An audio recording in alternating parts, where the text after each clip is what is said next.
नारायणं नमस्कृत्य नरं चैव नरोत्तमं देवी सरस्वती व्यासं ततो जयमुदीरयेतः। माघ मास महात्म का 8वां अध्याय।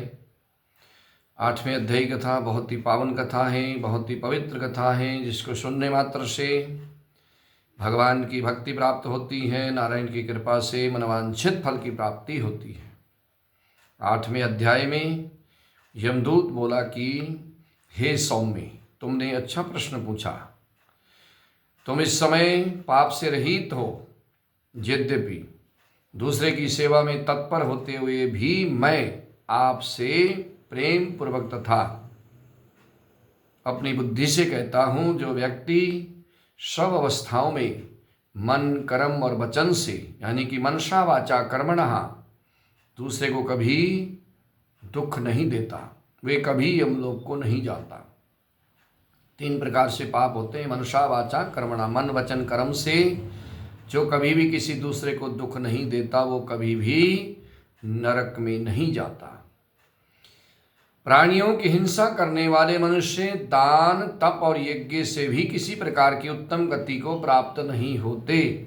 जो प्राणियों की हिंसा करता है वो कोई भी प्रायश्चित कर ले, उसको नरक में जाना पड़ता है। ऋषियों ने कहा है कि अहिंसा ही सबसे बड़ा धर्म है, तप है और दान है। दयालु मनुष्य प्राय मच्छर, खटमल, कीड़ी आदि प्राणियों की भी रक्षा करते हैं। ऐसे सत्पुरुष जलते हुए अंगारों से व्याप्त दुर्गम पथ को और प्रेतों की तरंग वाली यमराज की यात्रा को नहीं देखते। जो मनुष्य अपने भोजन के लिए जल व थल के प्राणियों को मारता है, वे काल सूत्र नाम के नरक में जाकर के अति दुख भोगता है। जो प्राणियों का मांस भक्ष्य करता है, वे जो है बहुत ही दुखदायी पीक से भरे हुए नरक के कुंड में जाकर के गिरता है और विषैली जीव जंतु के कुंड में उसको गिरा जाता है। फिर वो काटते हैं, कीड़ों के कुंड में डाला जाता है, कीड़े काटते हैं, दुख होता है, कष्ट भोगना पड़ता है। अंधेरे में एक दूसरे के घातक को परस्पर खाते हैं, ऐसा कष्ट भोगते हैं और घोर शब्द करते हुए एक कल्प तक उसी भयानक नरक में जो है पड़े रहते हैं, सड़े रहते हैं पापी लोग। और हे वैश्य, फिर नरक से निकल करके बहुत दिनों तक स्थावर ऐसी योनि, वृक्ष आदि की योनि में, क्रूर सैकड़ों योनियों में चले जाते हैं। हिंसक व्यक्ति जन्मांध, दरिद्र और अंगहीन होकर के संसार में फिर जन्म लेते हैं। इसलिए हे वैश्य, दोनों लोक में सुख चाहने वाले मनुष्य को चाहिए कि वो कभी हिंसा ना करे और किसी को कष्ट ना दे, किसी को दुख ना दे। जो किसी प्राणी की हत्या नहीं करते, उनको डरना नहीं चाहिए, वो कभी नरक में नहीं जाते। और इस तरह से जो अहिंसा में विश्वास रख करके जीता है, वे जो है हमेशा सुख प्राप्त करता है। हे वैश्य श्रेष्ठ, जिसने प्राणियों को भय मंत्र दिया, सब तीर्थों में नहा चुका और सभी यज्ञों का फल उसको मिल जाता है। जो प्राणियों की रक्षा करता है, ब्रह्मचारी, गृहस्थ, वानप्रस्थ तथा यति सभी अपने अपने धर्म में विलीन होकर स्वर्ग में जाकर के वास करते हैं। जो इष्ट पूर्ति के लिए जलाशय आदि बनाते हैं, यज्ञ करते हैं, सदैव दया करते हैं, वे यमलोक में नहीं जाते। जो ब्रह्मचारी हैं, वेद पाठी हैं, नित्याग्नि हवन करते हैं, वे हमेशा स्वर्ग में जाते हैं। दीन वचन ना बोलने वाले सूरवीर जो शत्रुओं से लड़ाई में मरते हैं, प्राय उनका पत सूर्य लोक में होता है। हे वैश्य, लंगड़े, लूले, बाल, वृद्ध, अनाथ और शरणार्थी, ब्राह्मण तथा गरीबों का पालन पोषण करने वाले सदैव स्वर्ग में जाकर के वास करते हैं।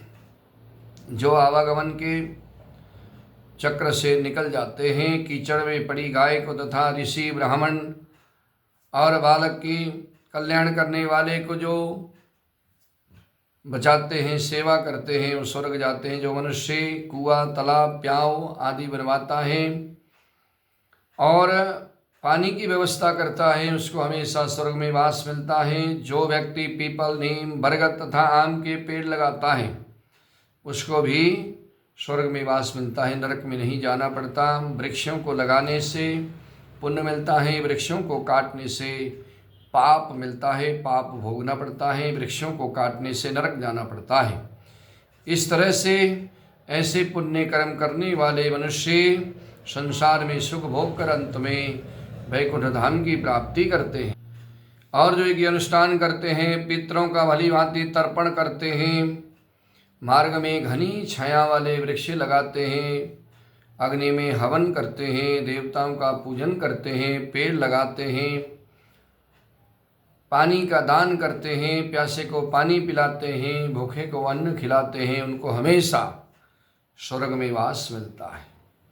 और इस तरह से जो घर में तुलसी का वृक्ष लगाता है, तुलसी की सेवा करता है, जिस घर में तुलसी का वृक्ष लगा हो वो घर तीर्थ के समान होता है। तुलसी की सेवा करने वाला और तुलसी की मंजरी से भगवान की पूजा करने वाला हमेशा जो है स्वर्ग में वास करता है। नर्मदा तथा गंगा आदि स्नान करने से, तुलसी दल का स्पर्श करने से एक जैसा ही पुण्य मिलता है। तुलसी की सेवा करने से भी मन कर्म वचन के द्वारा जाने अनजाने में कि वे सभी पाप जो है नष्ट हो जाते हैं। जो फल 1000 आम तथा 100 पीपल के वृक्ष को बोने से मिलता है, वही फल एक तुलसी का पेड़ लगाने से मनुष्य को मिल जाता है। तुलसी की मंजरी से, हरि की पूजा करने से जन्म मरण के चक्कर से मुक्त हो जाता है। जो मनुष्य रेवा नदी से पैदा हुए शिवलिंग की तथा स्फटिक तथा रत्न या पत्थर की तीर्थ पर्वत या वन में रखी हुई शिवलिंग की पूजा करता है, वो सदैव ओम नमः शिवाय पंचाक्षरी मंत्र का जप करता है। वे हमेशा भगवान शिव की पूजा में जो तत्पर रहता है वो कभी भी यमराज के दर्शन नहीं करता। शिव जी के भक्त शिव जी की पूजा में लीन होकर के शिवलोक में 14 इंद्र तक आनंद भोगते हैं। ये वैसे शिव पूजन के तुल्य पुण्य वाला और पुण्य को देने वाला और पाप को नष्ट करने वाला कोई दूसरा कर्म नहीं है। भगवान शिव की पूजा से, भगवान शिव के ओम नमः शिवाय इस पंचाक्षरी मंत्र को जपने से सभी पाप नष्ट हो जाते हैं। और जो तीर्ण आकाश या पत्थर का ब्रह्मा विष्णु अथवा महादेव का मंदिर या मठ बनवाते हैं, वे मनुष्य हमेशा स्वर्ग में जाकर वास करते हैं। जो मनुष्य धर्मशाला बनाता है, गौशाला बनाता है, सन्यासियों के लिए स्थान बनाता है, ब्राह्मणों के लिए बनाता है, गरीबों के लिए ठहरने के लिए स्थान बनाता है, वे हमेशा ही स्वर्ग में वास करता है। ऐसा पुण्य कर्म करने वाला मनुष्य हमेशा स्वर्ग में ही विराजमान होता है। और जो मनुष्य पाप कर्म करता है वो तो घोर नरक में जाता है।